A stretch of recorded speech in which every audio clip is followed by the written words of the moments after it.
चलना चाहिए था। जो हमारा आटा, डीजल, पेट्रोल जो सस्ता होना चाहिए था वो तो हुआ नहीं सस्ता। इन्होंने लेदर निकाल दिया। लेदर से हमने क्या लेना है युवा ने, या डायमंड से हमने क्या लेना है युवा ने।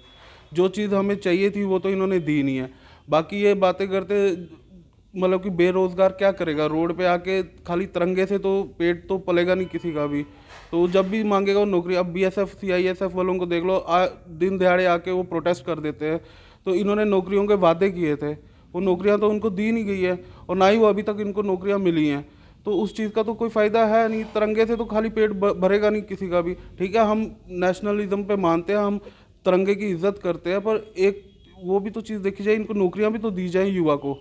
युवा तो बेरोजगार होके बिल्कुल सड़क पे आ गया हुआ है। लेकिन आपको लगता है कि 60 लाख का वादा ये पूरा कर पाएंगे जिस तरह से 2 करोड़ का किया? जैसे 2 करोड़ का किया था वैसे ही 60 लाख का होगा। हाँ, इन्होंने किया ना बदलाव। बाहर के लोगों को आके ज़मीनें बेच रहे हैं। यहाँ का एक युवा कम से कम अगर उसने एक स्मॉल स्केल इंडस्ट्री भी खोलनी होती है तो बैंक में उसको इतनी फॉर्मेलिटीज़ चाहिए कि वो उसकी पूरी नहीं हो सकती है। तो यहाँ का युवा अनएम्प्लॉयड है। जो बिज़नेस की तरफ बढ़ता भी है उसको बिज़नेस भी नहीं करने दे रहे हैं। बैंक की इतनी फॉर्मेलिटी है, उसके बाद आप डीआईसी में चले जाओ, वो सीधा मना कर देते हैं, जी हमारे पास कोई लैंड ही नहीं है आपको देने के लिए। पर हाँ, गुड गवर्नेंस है, बाहर के लोगों को आके ज़मीनें बेची जा रही हैं यहाँ पर। रोटी खाने को नहीं है। आज युवा सड़कों पे खुद उतरा हुआ है, तो आप और सड़कों का कर रहे हो। टोल प्लाजा के ऊपर टोल प्लाजा आप दे ही जा रहे हैं। आपका वहाँ पे तो रोक है नहीं, तो सड़कें बना के आप करोगे क्या? जहाँ पे आपने सड़कें बनाई हैं वो कौन सी आपके बड़े सही वहाँ पे मूवमेंट हो रही है? आज तक नहर वाली आपकी रोड अभी तक कंप्लीट नहीं हो पा रही है। तो आपने सड़कों को करना क्या है? कम से कम आप एम्प्लॉयमेंट दो, यहाँ पर एम्प्लॉयमेंट सेक्टर दे दो। जो ज़मीनें हैं वो आप बाहर के लोगों को बेची जा रहे हो। इनके साथ सरकार भी बनाई गई थी। मैम, सरकार उस समय जब मुफ्ती मोहम्मद सईद साहब ने बनाई थी सरकार, उन्होंने कुछ सोच के बनाई थी। उन्होंने सोचा था कि ये पूरे हिंदुस्तान के चुने हुए प्रधानमंत्री हैं, तो इसलिए उनके साथ हाथ मिलाया गया था। उन्होंने सोचा था ये अटल बिहारी वाजपेयी की तरह गवर्नमेंट चलेगी हमारी, पर वैसा कुछ हुआ ही नहीं। हमें वैसा कोई हमें रिजल्ट ही नहीं मिला। अच्छा, धोखा किसने दिया? पीडीपी ने दिया या बीजेपी ने दिया? हम 90% सबको ही पता है बीजेपी ने ही धोखा दिया है। पीडीपी का नुकसान हुआ, आपको नुकसान हुआ, बहुत बड़े बड़े नेता आपको छोड़कर चले गए। मैम, छोड़ने में हमें इसमें कोई फ़र्क नहीं है मैम। भारत सरकार इस समय चुनौतीपूर्ण माहौल का सामना कर रही है। जनता को ये विश्वास दिलाने की कोशिश कर रही है कि भारत सरकार तमाम योजनाएं उनके पक्ष में ला रही है जिससे उनका विकास जो है वो सुनिश्चित किया जाए। वहीं रोजगार के साधन उपलब्ध करवाना भी सबसे बड़ी चुनौती है। आज बजट पेश किया गया है वित्त मंत्री के द्वारा, और वित्त मंत्री ने कहा है कि अब रोजगार के साधन उपलब्ध करवाए जाएंगे। लेकिन इस समय जम्मू कश्मीर के हालात ये है कि हर एक बेरोजगार के हाथ में तिरंगा है। जो सवाल पूछ रहा है उपराज्यपाल मनोज सिन्हा से, आखिरकार हमारे भविष्य का क्या होगा? मेरे साथ युवा नेता है रजत जी, मेरे साथ है, उनसे जानने की कोशिश करेंगे क्या पीडीपी को ये बजट जो है वो उम्मीदों वाला लगता है या नहीं लगता है। रजत जी, 60 लाख नौकरियां और ये वादा खुद वित्त मंत्री कर रहे हैं, आपको लगता है ये वादा पूरा हो पाएगा 2022 से लेकर 23 में? रूहानी जी, सबसे पहली बात है, इन्होंने तो पिछले साल दो करोड़ की बात कही थी, अब ये 60 लाख पे आ गए हैं। आप ये बताइए घाटे में क्यों जा रही है नौकरियां? ये तो जितना हमारा युवा है ये तो हमें डिमोरलाइज किया जा रहा है यहाँ पर। तो वैसे भी जो इन्होंने बजट निकाला है, ये कोई बजट तो है नहीं। डायमंड के ऊपर निकाल दिया इन्होंने, लेदर के ऊपर निकाल दिया। जिस चीज़ पे इनको निकालना चाहिए था, जो हमारा आटा, डीजल, पेट्रोल जो सस्ता होना चाहिए था वो तो हुआ नहीं सस्ता। इन्होंने लेदर निकाल दिया। लेदर से हमने क्या लेना है युवा ने, या डायमंड से हमने क्या लेना है युवा ने। जो चीज़ हमें चाहिए थी वो तो इन्होंने दी नहीं है। बाकी ये बातें करते, मतलब कि बेरोजगार क्या करेगा रोड पे आके, खाली तिरंगे से तो पेट तो पलेगा नहीं किसी का भी। तो जब भी मांगेगा वो नौकरी। अब बीएसएफ सीआईएसएफ वालों को देख लो, दिन दिहाड़े आके वो प्रोटेस्ट कर देते हैं। तो इन्होंने नौकरियों के वादे किए थे, वो नौकरियां तो उनको दी नहीं गई है, और ना ही वो अभी तक इनको नौकरियां मिली हैं। तो उस चीज़ का तो कोई फ़ायदा है नहीं। तिरंगे से तो खाली पेट भरेगा नहीं किसी का भी। ठीक है, हम नेशनलिज्म पे मानते हैं, हम तिरंगे की इज्जत करते हैं, पर एक वो भी तो चीज़ देखी जाए, इनको नौकरियां भी तो दी जाए युवा को।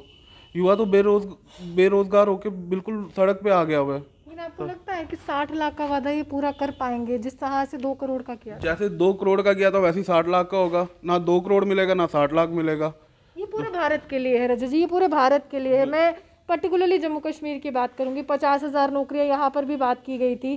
क्या लगता है कि कितनी नौकरियां कहाँ तक पहुंची हैं? ये 5 अगस्त 2019 के बाद यही जोल चली जा रहा है। कभी कहते हैं लाख हो जाती है, कभी 50,000 हो जाती है, कभी 2 लाख हो जाती है, पर मिली तो आज तक किसी को कोई नौकरी है नहीं। सब बेरोजगार होकर घूम रहे हैं, और कुछ हमारे कोविड के कारण बेरोजगार हो गए हैं जिनके पास नौकरियां थी भी। तो इतना बुरा हाल है इधर, तो मेरे को लगता नहीं कि नौकरियों की कोई क्षमता है। बाकी ये लगे जम्मू को स्मार्ट सिटी बनाने में। आप इतने इन्होंने टैक्स, आप भी टैक्स पे करते हैं, हम भी टैक्स पे करते हैं। आपके यहाँ पे विक्रम चौक के पास एक फाउंटेन होगा, उसकी हालत देखो, आज वो जीएमसी का, म्यूनसिपैलिटी का डस्टबिन बन चुका हुआ है। तो आप बताओ यहाँ पे क्या होगा? यहाँ पे बेरोजगारी का बिल्कुल एंड पे आ गई हुई है।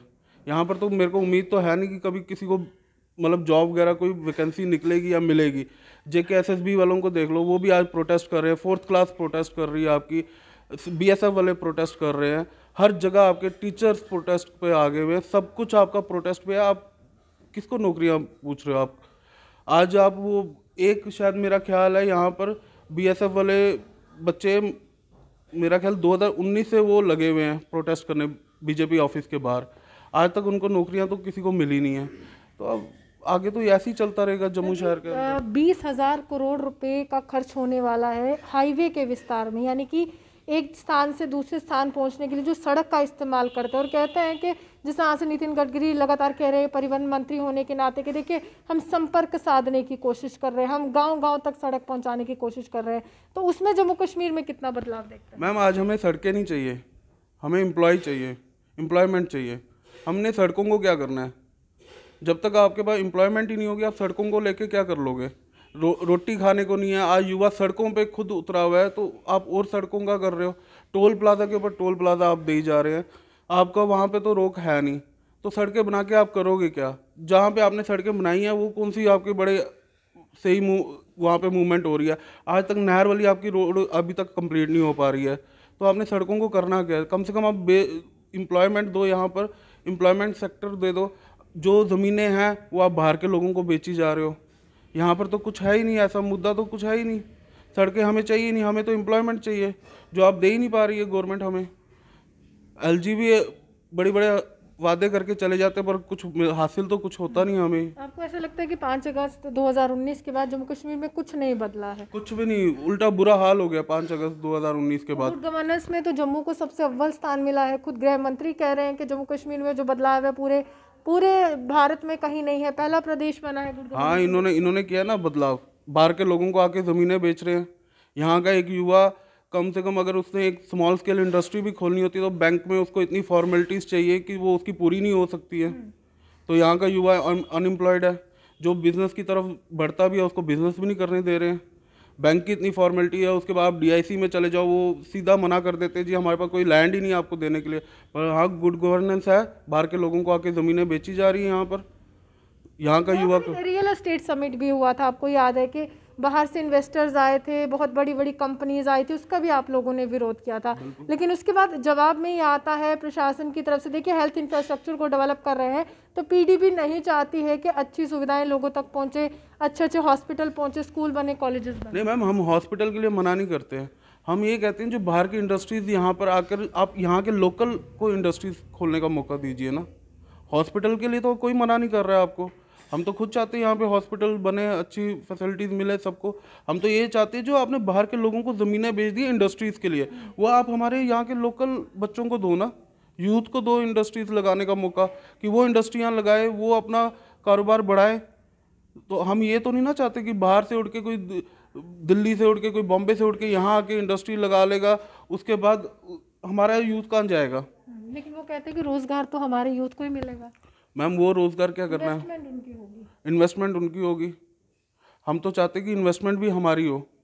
हमें यहाँ की गवर्नमेंट हमें थोड़ा वो करे, साथ दे हमारा। हम यहाँ के युवा को नौकरी देना चाहते हैं। सवाल ये भी उठता है कि PDP इस समय टूट की कगार पर है, क्या कितने प्रतिशत ये बात सत्य है? क्योंकि बहुत बड़े बड़े नेता आपकी पार्टी का दामन छोड़ के चले गए हैं, तो आप युवाओं पर एक पदभार है या एक जिम्मेदारी मैं कहूँ महबूबा मुफ्ती ने दी है उसको मजबूती देने के लिए, खासकर जम्मू में, तो किस तरह की रणनीति रहती है आपकी कि आप PDP को आगे लेकर चलते हैं?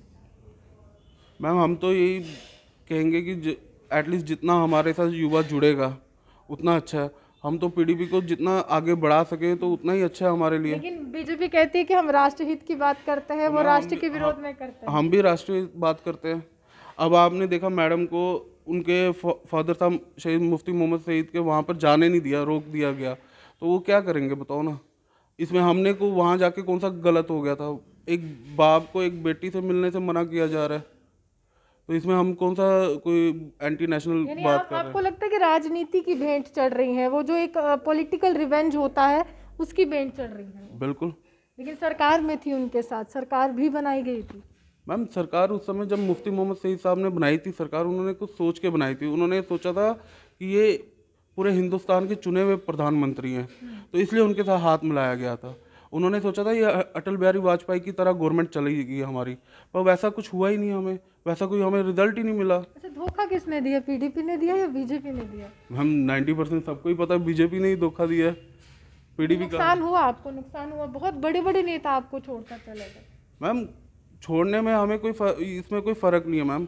जो साथ देगा हमारा, वो हमारे साथ आज भी खड़ा है।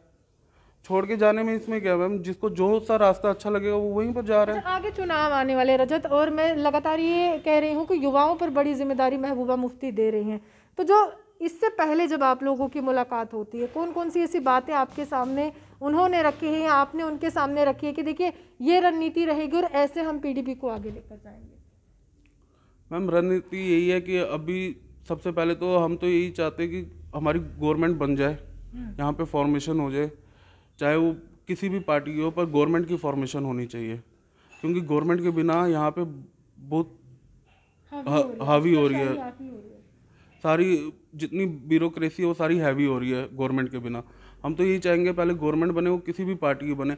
बाकी रहा इलेक्शन की बात, इलेक्शन तो होंगे ही होंगे। कितनी सीटों का अनुमान लगाते हैं? हम तो यही चाहेंगे हमारी सीटें ही आएंगी, ऐसी कोई बात नहीं है। जितना हमारे से पॉसिबल होगा हम उतना अच्छा काम करेंगे मैम। लेकिन महबूबा मुफ्ती जब भी प्रदर्शन करने निकलती है नज़र बंद कर दिया जाता है। मैम, वही तो बात है, सबसे बड़ी बात यही है। आप यहाँ से पूरे हिंदुस्तान को बोलते हो कि बेटी बचाओ बेटी पढ़ाओ, तो वहाँ से आप एक जम्मू की बेटी को आप जब भी वो कोई भी काम करती है उसको नज़रबंद किया जाता है। ये तो गलत काम है मैम। लेकिन वो बेटी जब बयान देती है तो पूरे देश के नेता प्रतिक्रिया भी देते हैं। बहुत से ऐसे बयान है, जिक्र नहीं करना चाहूँगी, लेकिन वो बयानों का ही कहते हैं कि रिएक्शन है, हम नहीं चाहते कि माहौल खराब हो। बयान तो कुछ ऐसे कभी मैडम ने कोई ऐसे उल्टे सीधे बयान तो दिए नहीं है। वो अब ये अलग बात है, ऑपोजिशन को तो चाहिए मौका कि वो कुछ भी बोलते हैं ऑपोजिशन। आपको लगता है कि महबूबा मुफ्ती उनके लिए फेवरेट टॉपिक है बीजेपी के लिए? बिल्कुल, तभी तो मैम चर्चों में रहते हैं, फेवरेट है, तभी उनको हर बात पे उनको नज़रबंद कर दिया जाता है। वो कोई भी कदम उठाते हैं उनको गेट के आगे उनके बंकर लगाया जाता है, तभी सब कुछ होता है। देखिए, साफ तौर पर इससे पहले महबूबा मुफ्ती ने जब जनता को संबोधित किया था, उन्होंने कहा था कि ये गांधी का भारत है, इसको मैं गोडसे का भारत नहीं बनने दूंगी। और इसी प्रकार अगर हम कहें तो तमाम युवाओं से मुलाकात करती हुई नजर आती हैं। यूथ कन्वेंशन का भी आयोजन किया जाता है, जिसके माध्यम से आज इस समय पीडीपी को लगता है कि जम्मू कश्मीर में जो बेरोजगारी का दर है वो काफ़ी ज़्यादा बड़ा है। और धारा 370 की समाप्ति के बाद यहाँ पर विकास की बयार नहीं बही है, बल्कि यहाँ पर अनएम्प्लॉयमेंट बहुत ज़्यादा है, यानी कि बेरोजगारी बहुत ज़्यादा है, महंगाई बहुत ज़्यादा है, अर्थव्यवस्था डगमगा रही है। और तमाम मुद्दों को लेकर आने वाले समय में अगर चुनाव होता है, परिसीमन आयोग का काम अगर पूर्णता होता है, उसके बाद कहा जा रहा है चुनाव, और उसके बाद राज्य की बात कीजिएगा, तो अगर चुनाव होता है दमखम से प्रचार के लिए आगे आएंगे, क्योंकि एक तरह से मूल मंत्र या फिर ऊर्जा का संचार करने के लिए इसी तरह महबूबा मुफ्ती जम्मू के दौरे पर आती है, जिसमें युवाओं को संबोधित करते हैं और कहती हैं अकेले चले हैं तो अकेले चलिए, लेकिन आगे जरूर बढ़िए। आप यूँ हमारे से बने देखते थे न्यूज़ 9 लाइव, जम्मू सुहान की रिपोर्ट।